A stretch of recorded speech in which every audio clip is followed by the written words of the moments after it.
Week we're going to pick up with vaYiqra, which is what do they call that? Leviticus. We're in chapter 24.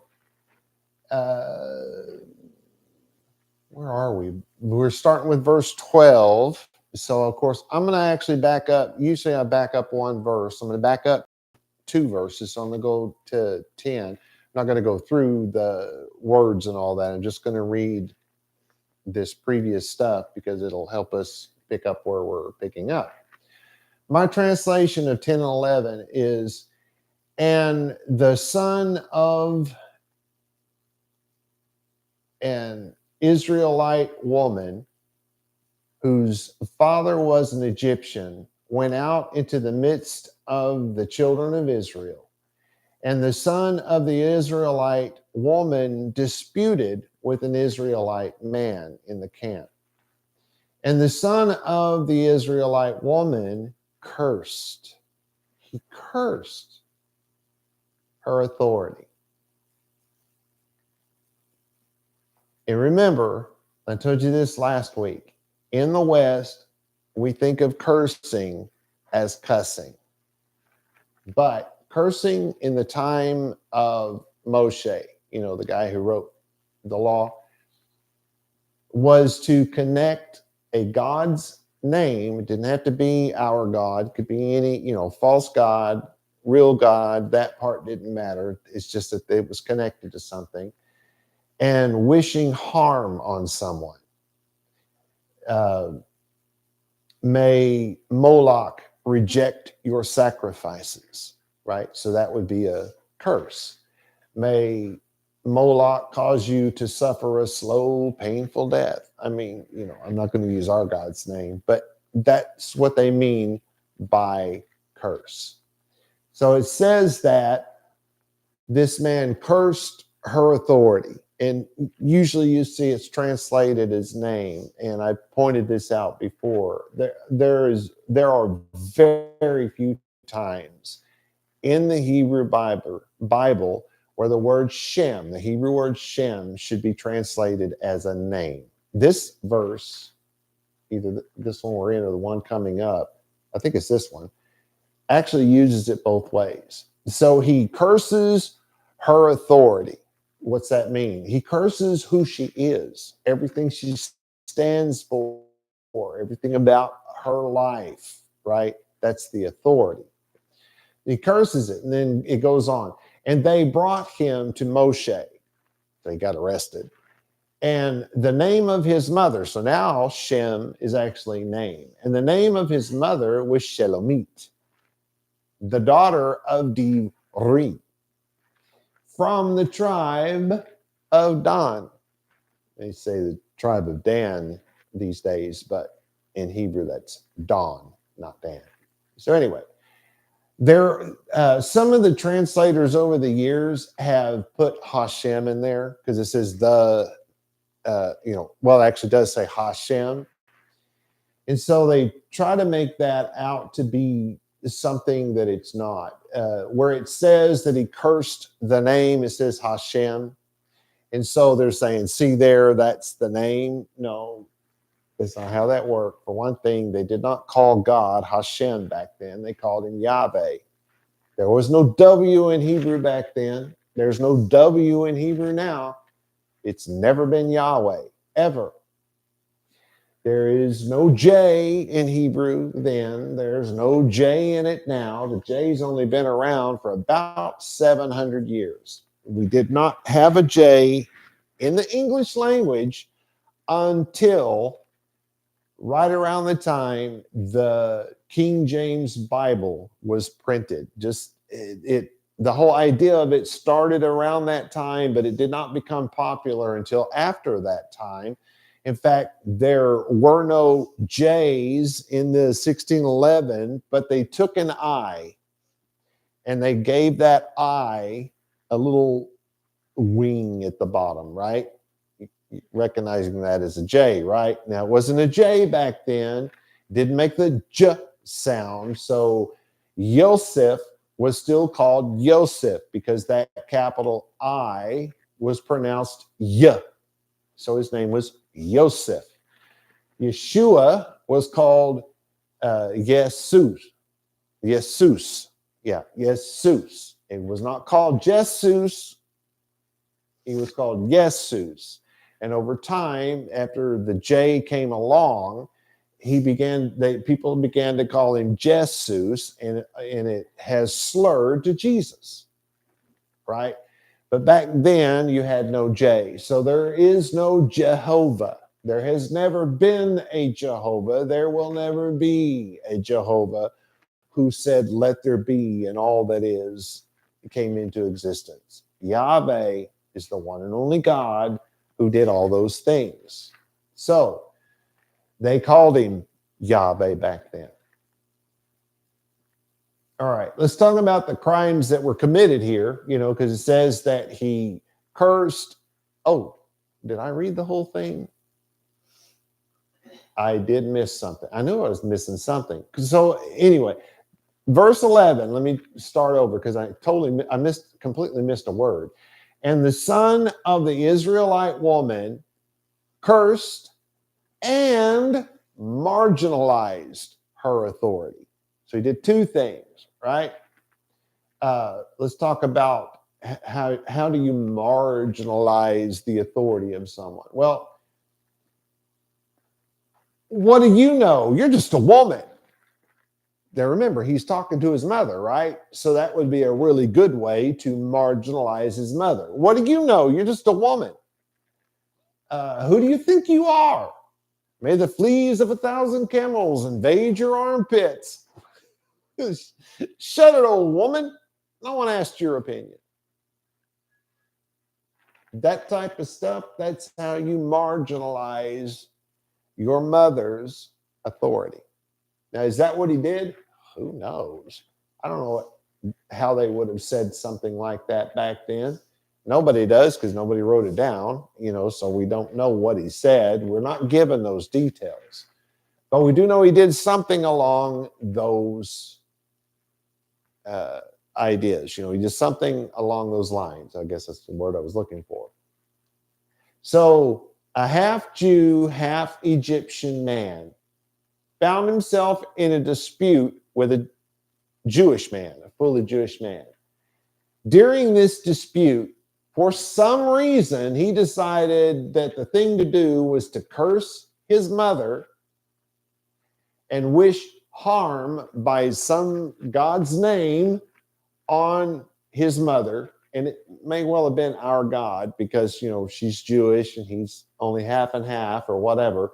So he may well have said God's name, but he cursed her by some God's name, his own mother, and then tore her, let's say, character down verbally. These are the sins that this man committed. It's important for us to understand this story because remember, this whole chapter is about how we keep the light of God shining before the whole world. There's a reason this story is here. So today we're going to pick up with verse 12. Now, very literal English. And he arrested they with guard to separate to them upon mouth Yahweh. That's weird, right? So it starts off with vaYiqra. There's no ch in the second one. Who. And he arrested they. So they arrested him. We say everything backwards in English. And they arrested him, right? To arrest someone, what's this word mean? It's to rest. It's to sit down, to sit oneself down anywhere, to take rest. Okay, now that's its root meaning, right? The original idea lies in respiring, drawing breath, that sort of thing, especially to make a camel to kneel down, right? Because that's how you get them to rest. They got all this stuff on their back because you're, delivering your goods or whatever. And so you make that camel lie down, and that's for the purpose of that camel to get some water, maybe some food, just to rest mainly. And so that's one of the images that we get. But in this case, the word is, what would this be?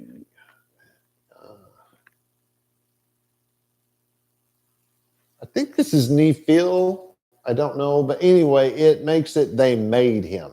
They made him to rest, which is just their way, the old Hebrew way of saying they arrested him, like what you think of, only they didn't put him in handcuffs. They didn't have those back then.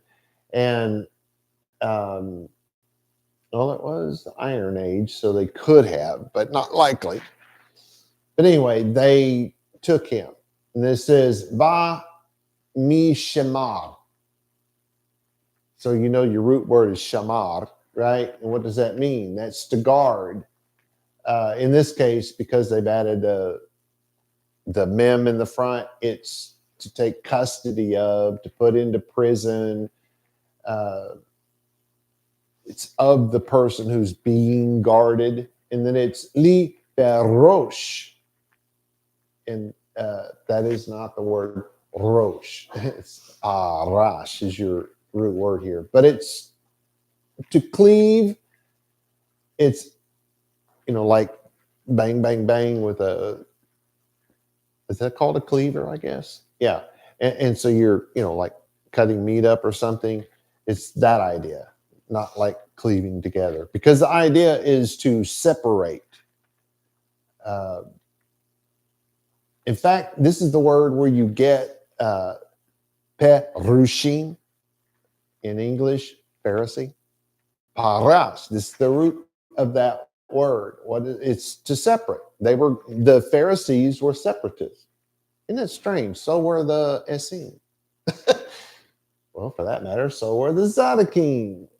So were the Hasidim. Anyway, so this is to separate. So they separated him from the group and put him under arrest, if you will. And this is lahem, which is to them.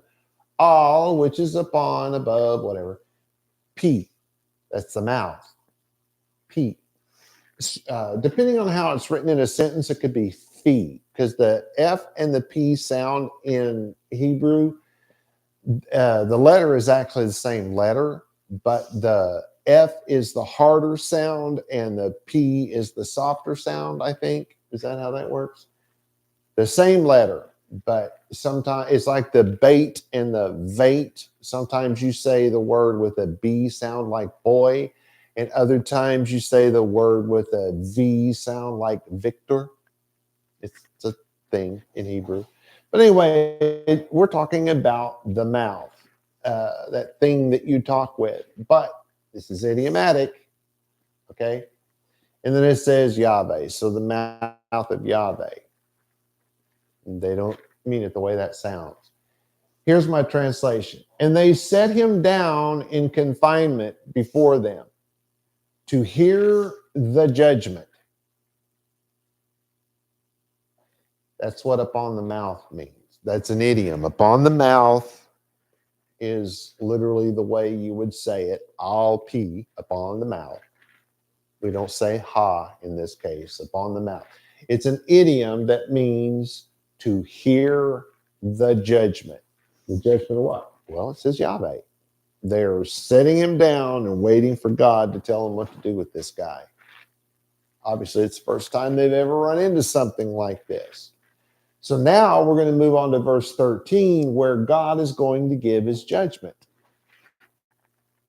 And nothing has changed. We're still on the same subject. We're still talking about how to keep the light of this world burning. But it does say, in English, no, let's see. In English it says, and Yahweh spoke to Moshe, saying. So you think this is different. Well, he's separating out the judgment from the arrest, from the crime and the subsequent arrest. That's one section. And now we're skipping to the next section where God is going to do just that. He's going to give his judgment. So verse 14 very literal English. Bring out that from marginalized to from outside to camp, and put they all that hearing, hands them upon head he, and stoned they with he all the congregation. Well, that's starting to sound pretty serious. So it starts off with hotze, which is bring out. It's of a going out, right?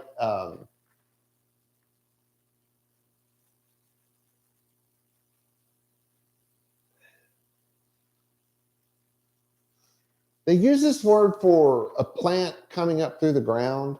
It's breaking forth. It's to germinate of a seed, but it's of the plant breaking forth through the ground. You open up the door and you break forth from your house. So going out is a really good way to say that in English in this case, because he's not sprouting from the ground. And this is et, which is just an arrow pointing to something. Hame kalel, that from marginalize. To be light, it's the opposite of heavy. To diminish. Remember that? Remember what marginalizing was? Let's see, which one was it? What do you know? You're just a woman. That's where we are. So it's saying, bring out the guy who marginalized. El, which is to, this is the word to, not the word for God. Michutz, bringing, that's literally from outside. Like if you're outside in the yard, bringing from the outside to the inside. You're outside the camp, bring him out, from the outside of the camp to the inside of the camp. That's what we need to know. La machane, the camp. So bring him from outside the camp. Ve samchu. It's to place, to put something on the foundation of something else, to set a cup down on the table so that your cup can rest, or maybe your arm, if you're old and can get that. To lay the hand on anything so as to lean upon the hand, right? So you're leaning against something, I don't know. Then it says kol, which is all. Ha shomein. That's from Shema. It's that hearing, because it's the grued. So Shema, we haven't talked about what this word means. When you translate certain words from one language to another, they sometimes don't translate well. And this is one of the most egregious. The translation of this word is most egregious of all of the words translated in the Hebrew Bible, because this word means three things all at once. It is to hear with the physical ears. So sometimes they say, "Hear, Israel," right? "Hear, O Israel, our God is one," and all that. Then other times they translate it "understand," because first you have to hear it with your physical ear. Second, you have to understand it with your whole heart and mind, because your heart and mind in biblical Hebrew are all the same thing. All of this, from the top of your brain to whatever, you have in here that somehow you think is, your heart, your soul, your spirit, your mind, all of those things are one thing. So if your heart says yes and your mind says no, biblically speaking, you're suffering from schizophrenia. Because in the Bible, all of those things are the one and the same thing. So you have to hear it with your ears, and then you have to fully understand it. Then you still don't know what this word means until you get the rest of it. The last thing is that you have to act upon what you've heard, right? So your action we think of as obedience. So sometimes they translate the word as hear. Sometimes they translate the word as understand. Other times they translate the word as obey. And all three times they are wrong, because this one word means all three. You cannot have one without the other. If you heard it with your ears, you understood it with your whole heart and mind, and you did nothing about it, you did not shama, you did not hear. That word means all three.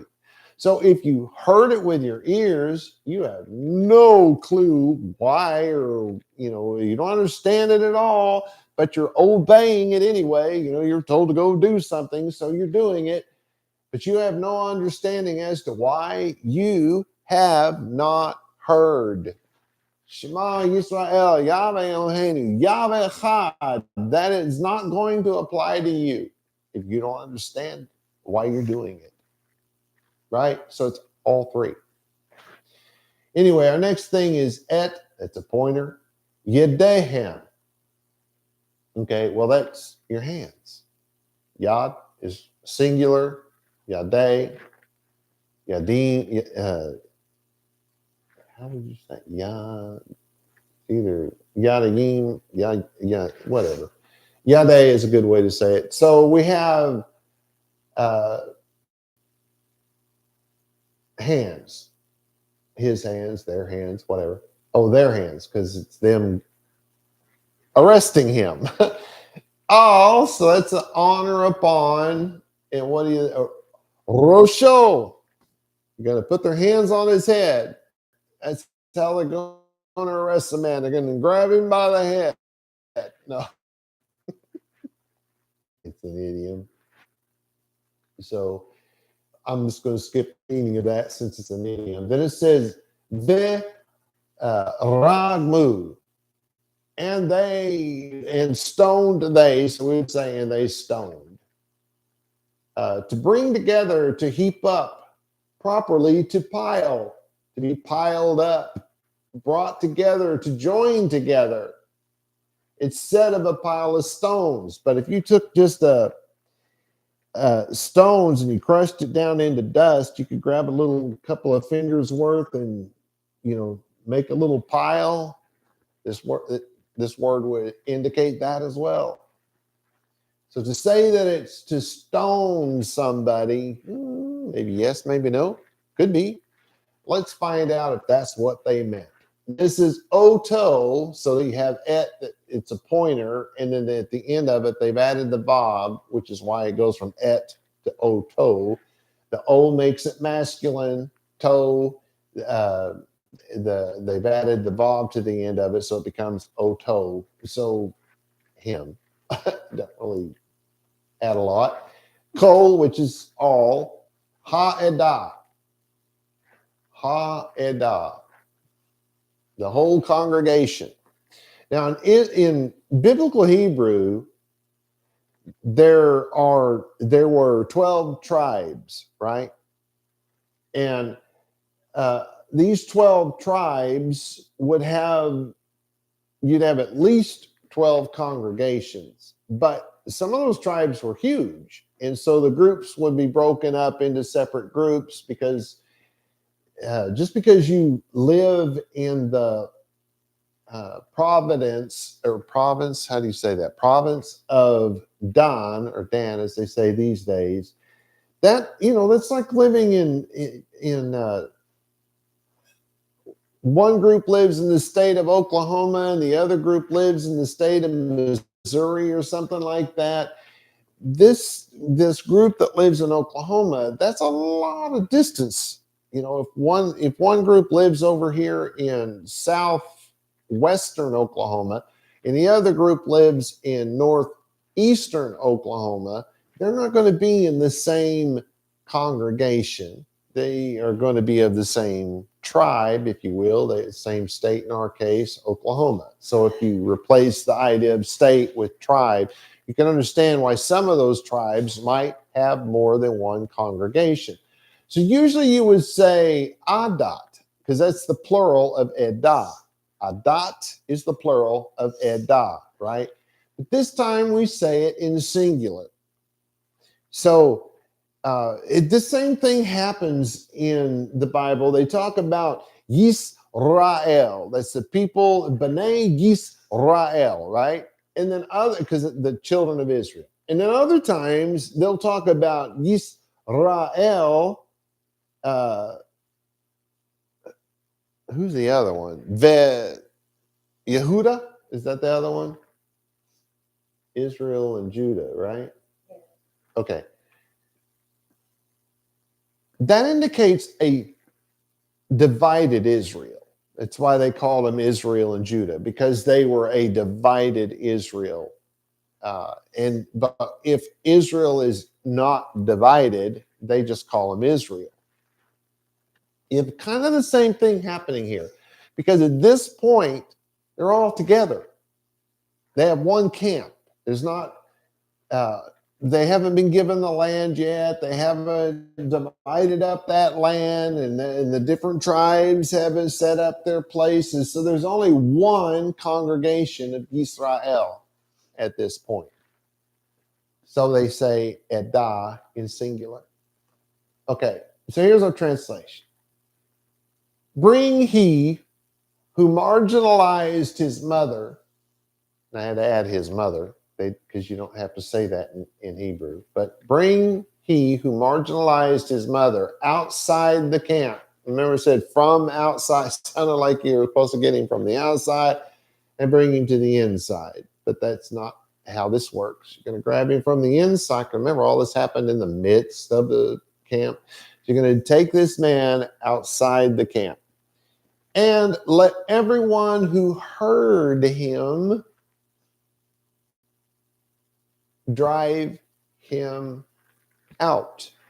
Where do you get that, Rob? You didn't say anything about driving someone out. Well, it said, put their hands on his head.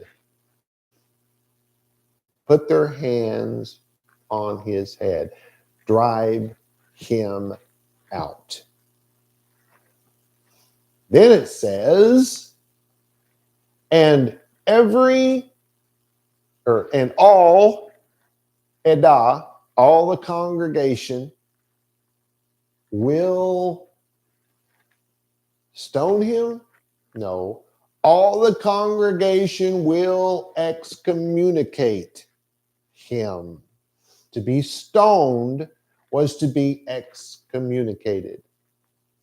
They were not supposed to take this man to each synagogue and stone him, because if you don't get that this is an idiom, what else are you going to do with it? Take him to the Edah and stone him? There's quite a few, right?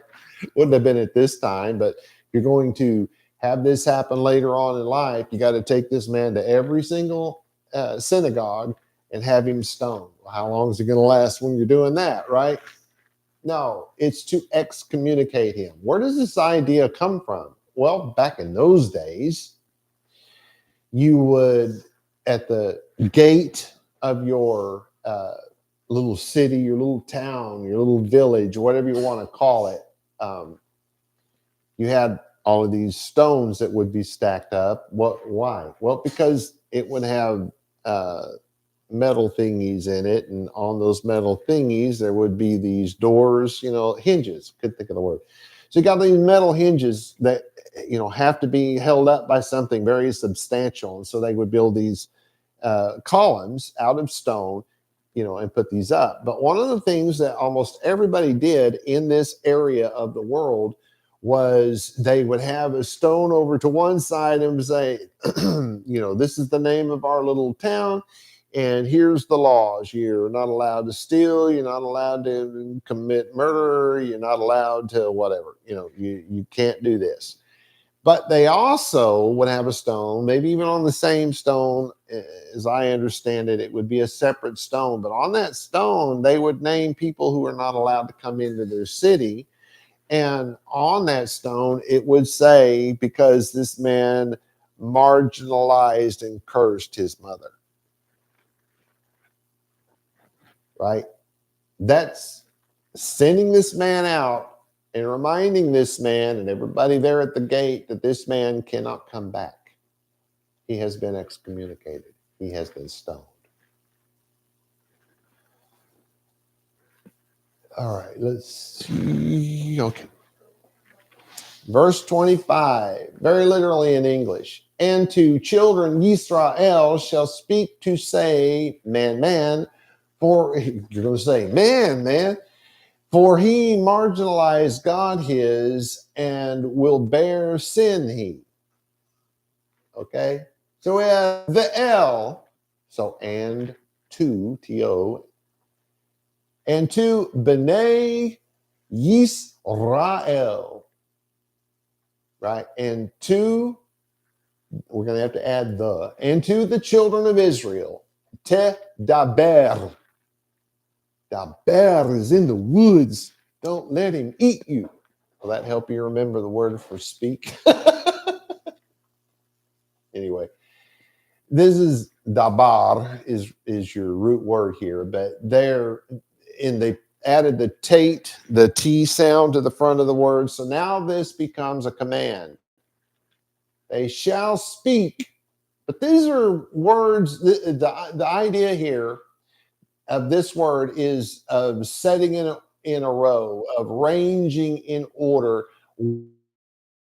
words that lead and guide detailed instructions. That's what this word is indicating by using this word as opposed to amar, which we usually translate as said, but it's essentially the same word, right? But with a different meaning, because these are the instructions that the men write, and amar are the explanation of the instructions that the women have to tell the men.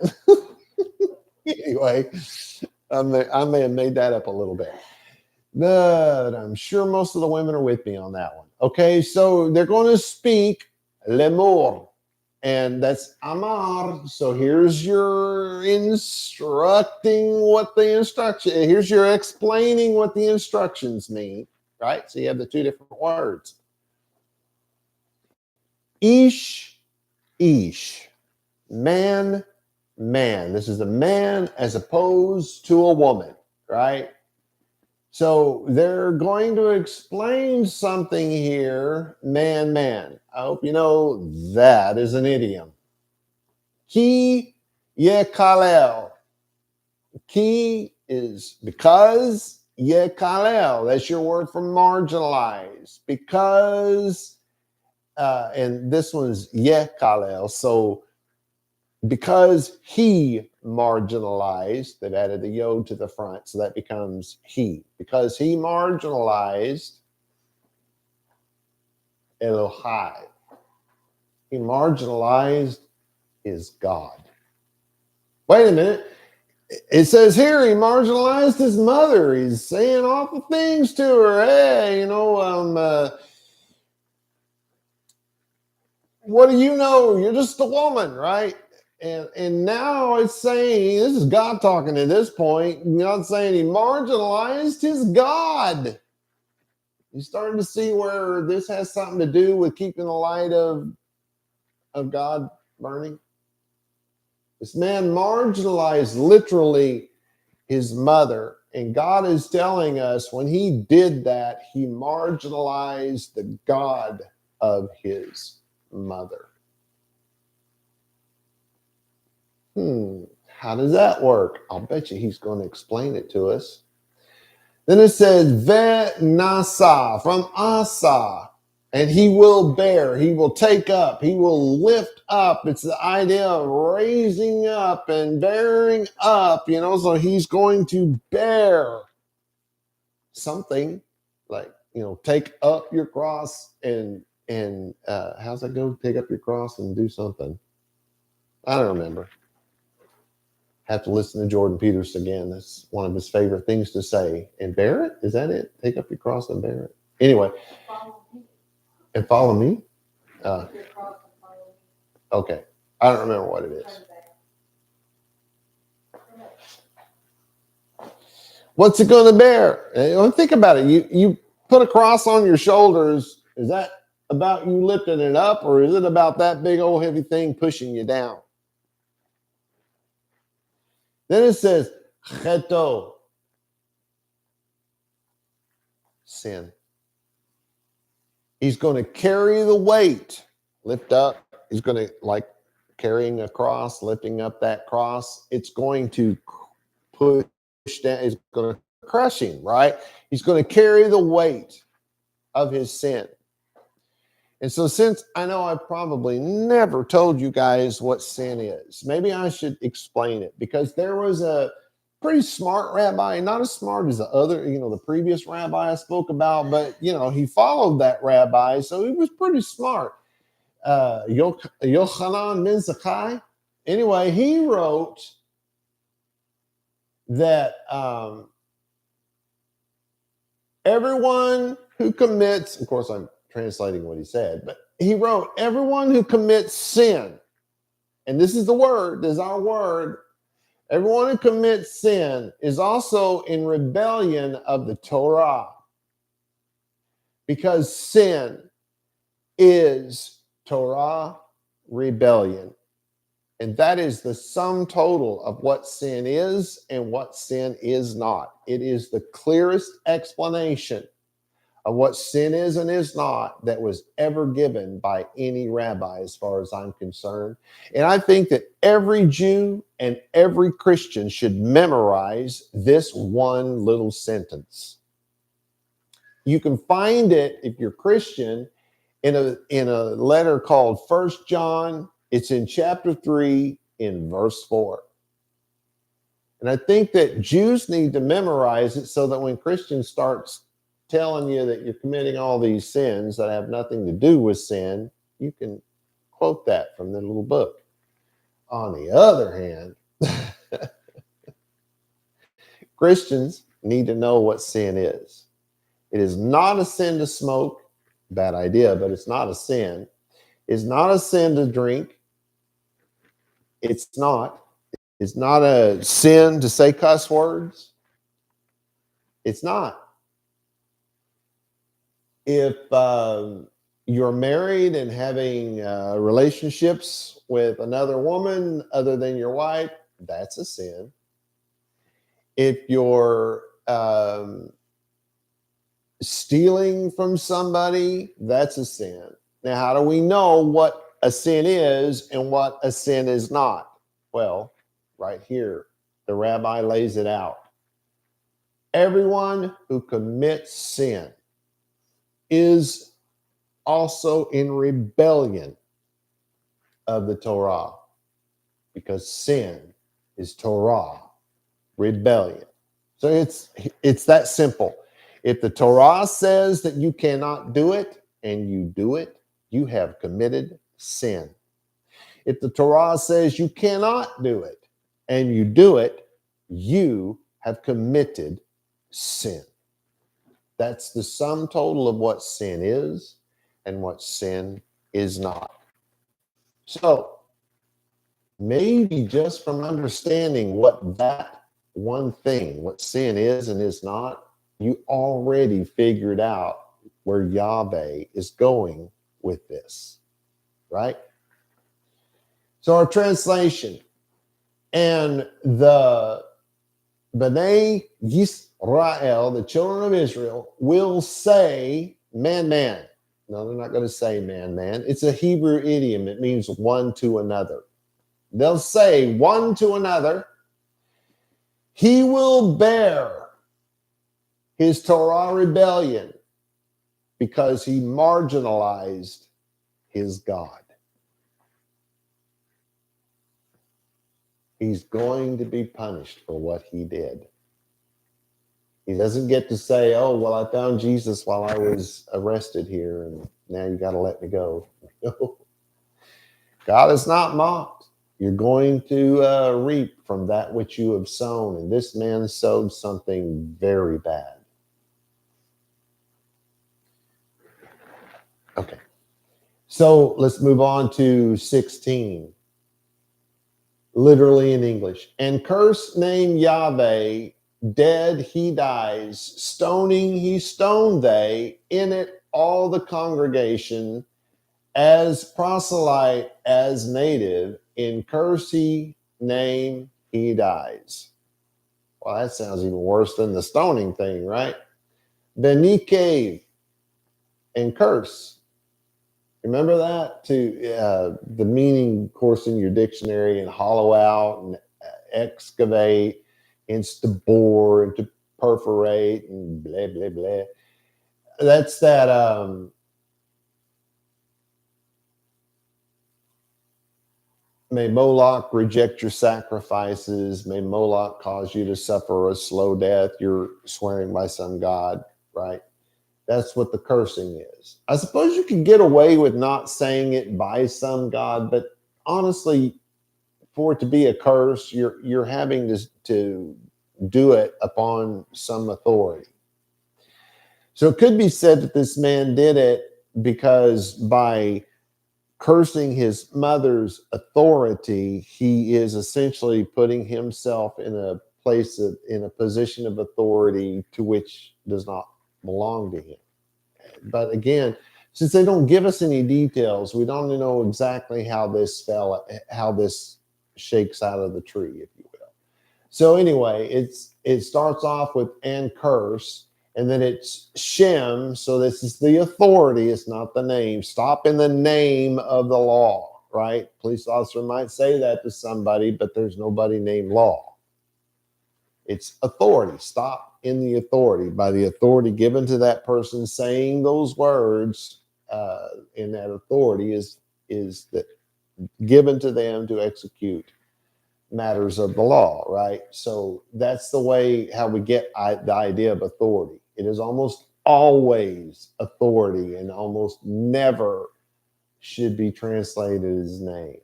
You really need to wrap your head around that and really get a hold of that idea in your Hebrew Bible. And if you're Christian in your New Testament, so they have the same problem with understanding that concept. All right, so it's the authority of Yahweh. Then it says, Mut Yumat. Now, some of you may remember that's a Hebrew idiom. Because there's two reasons why you would repeat a word. You're either making it more important or it has something to do with an idiom, right? So Mut Yumat. Die, he dies. Then it says, Ragon. You remember that stone or stoning? Yir Gemu. And I know that's hard to hear, but that's the same word. So die, he die. Stone, he stone.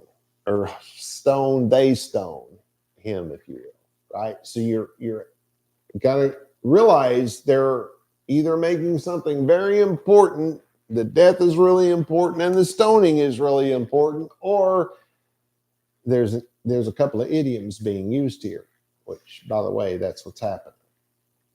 Then it says vo, which is a sound alike. It's not a word here. It's just two letters. It's the bait followed by the yod, or not the yod, the vav, and that's in it or with it. It could be either one. And then you have ha-edah. So, well, I missed kol. It's vo, kol, ha-edah. So in every congregation or all of the congregation. So it's either there's a whole bunch of congregations or it's the whole congregation as a whole. How do you know? Well, if it would have said adat, that would have been in every congregation. But because it says edah, that's the whole congregation. That's how we know. You don't really have to have any more information than that when you're reading Hebrew. Then it says ka kir. Well, that's the word proselyte. Some people will argue about that, but they say sojourner, a stranger, a foreigner, because your word is actually ger, right? The noun ger. And they've added the kaf in the front of the K sound in the front of the word to say as either it's a sojourner, which is a temporary visitor, a stranger, a foreigner, or perhaps it's what the Septuagint called it, proselutos. Do you hear proselyte there? Because that's where we get the word proselyte. So it could be proselyte, stranger, Foreigner, it's not the Hebrew word for foreigner, though it could be said that it's the Hebrew word for stranger. That it's really not the idea. I've read some arguments against the Septuagint using that word, but honestly, that word prosalutos actually is more in line with ger than any other Greek word I could find. It really does exemplify the idea here, because if somebody is sojourning in your hometown, that should mean that they're a proselyte. If they're not a proselyte, you've got a problem. If they're living within your authority, they now have to live according to God's law. And if they're not going to live by God's law, part of God's law is that they can't live within your authority, within your gates, right? We've read those laws already. So you got a problem.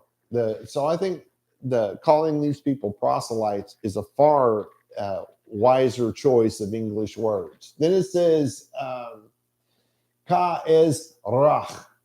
So we use the word for native, as in, born in the land, but that's born Jewish might actually be a little bit better, because we're still going to use that word of people that are native Jews, even though they were born and raised in America. Well, at least those of us who live here in America will do that, as we should, because the idea of you have to be born in the land is not right, because none of these people were born in the land. Just going to throw that out there.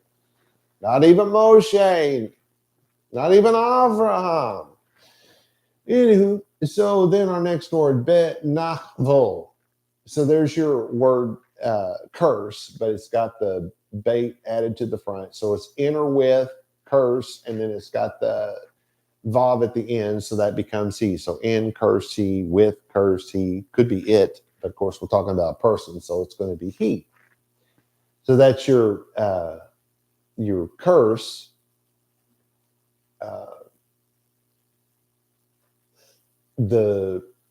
May Moloch reject your sacrifices, or something along those lines. So yeah, so we have this word for cursing. Then it says Shem, so authority, not a name. I mean, could you imagine somebody saying to his mother, let's say her name is Barbara. May Moloch make Barbara die 1,000 deaths. Could you imagine some guy talking that way? No, I mean, he's obviously talking to Barbara, and Barbara's his mother. So anyway, it's the authority, not the name. They're not actually cursing that person's name. Although, there have been times when people do things like that. A lot of people in America cursing, Donald Trump's name. Anyway, I've heard them. It's awful. Whether you like him or not. I mean, some of that stuff is just awful. So anyway, we have Shem, so that's name, which is followed by, shouldn't there be a moot in here? Okay, I must be thinking of the last one. Anyway, it says Yumat, so it's he died. If I'm not seeing the rest of that, so let me look at this real quick.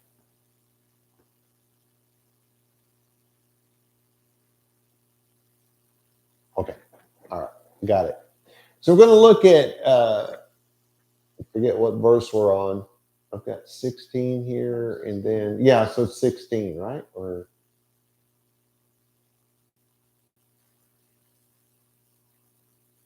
okay. Here's my translation. And he who cursed the authority of Yahweh cuts himself off from God and country. Where on earth did you get that, Rob? You went through those words and that never even came up. Yeah, it did. Remember me saying mot yumat? I think I said mot yumat. It's mot yumat, right? That's a Hebrew idiom. Literally, we would say die, he dies. That's a Hebrew idiom. And it means it is to cut yourself off from God and country. And you're the one that did it. You're the one that marginalized your God by marginalizing your mother. You're the one that cursed your God by cursing your mother. You're the one who has cut yourself off from God and country. Mot yumat. Then it goes on, everyone in the Edah, everyone in the congregation will chisel his name and offenses in stone. Rob, where did you get that? Well, it said in stone, he stoned they. It's a Hebrew idiom. They will chisel his name and his offenses in stone. Then it goes on, as the ger, as the proselyte, so is the ezrach, the native. By cursing the authority, he is excommunicated. And in this time, it just says he dies, right? Because you've made the whole statement earlier in this sentence. And so now you don't need to say mot yumat. You're just going to say moot. You don't have to say the whole thing. Hebrew just doesn't do that. Especially in this earlier Hebrew, they just didn't do that. They would say the whole phrase and then part of the phrase. We call that remez. It's hinting back to its own phrase and its own in the same sentence. So let me go back over that again. And he who cursed the authority of Yahweh, it's using God's name, cuts himself off from God and country. Everyone in the Edah will chisel his name and offenses in stone. As the ger, so is, or as the proselyte, so is the native. In other words, the same rules for the proselytes are as they are for the native. It makes no difference whether this guy is native, he is a Jew, or he's not a Jew. Makes no difference. We're going to apply the same rules to either. And it says, by cursing the authority of his God, he is excommunicated. Now we can compare that to Genesis 2:17. For in the day that you eat from it, eat from what? Well, the tree of knowledge of good and evil. So in the day, y'all know, you with me now? You know what we're talking about? We're talking about the tree of life and the tree of knowledge of good and evil and all that. God's telling them you can't eat from that tree. And he goes on and says, for in the day that you eat from it, speaking of the tree, mot tamut. Instead of mot yumat, it's mot tamut. You will die. Genesis 2:17. So the tate has been added in place of the yod, which means it's a command. It's going to happen. There's no way out of this. The moment you eat from that tree, God is commanding, you will die.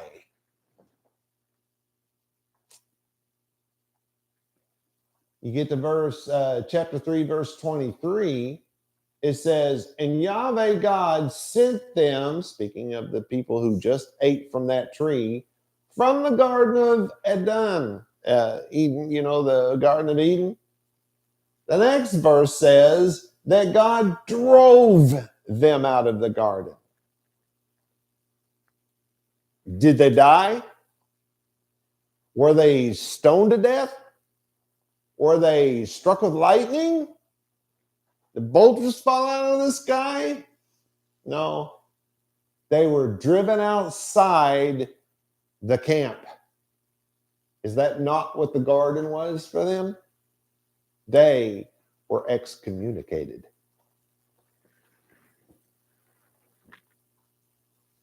So which is easier?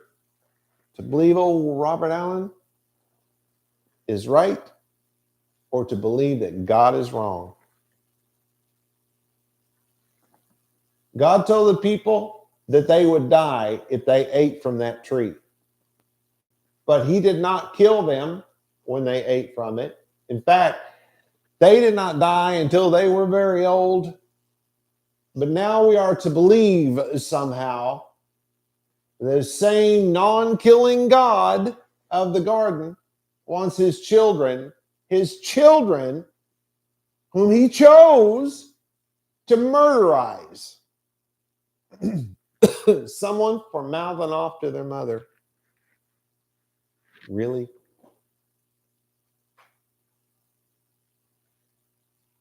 Shemot 21:17 says, and he who marginalizes his father and mother, cuts himself off from God and country, mot yimat. Ooh, I've run out of time. Shalom, everyone.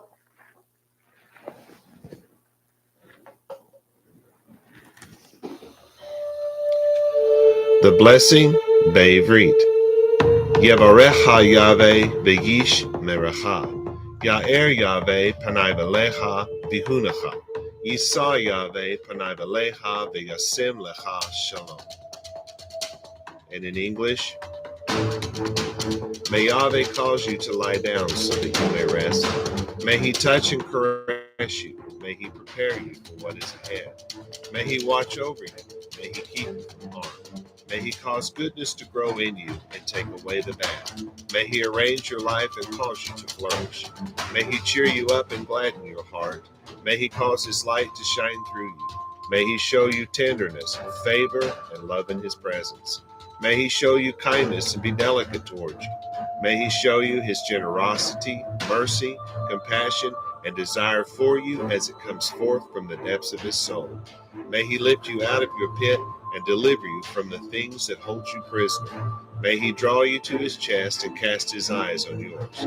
May he show you his love and desire for you as he cradles you in his arms. May he bear your punishment and pardon you of your sin. May he take you for his bride.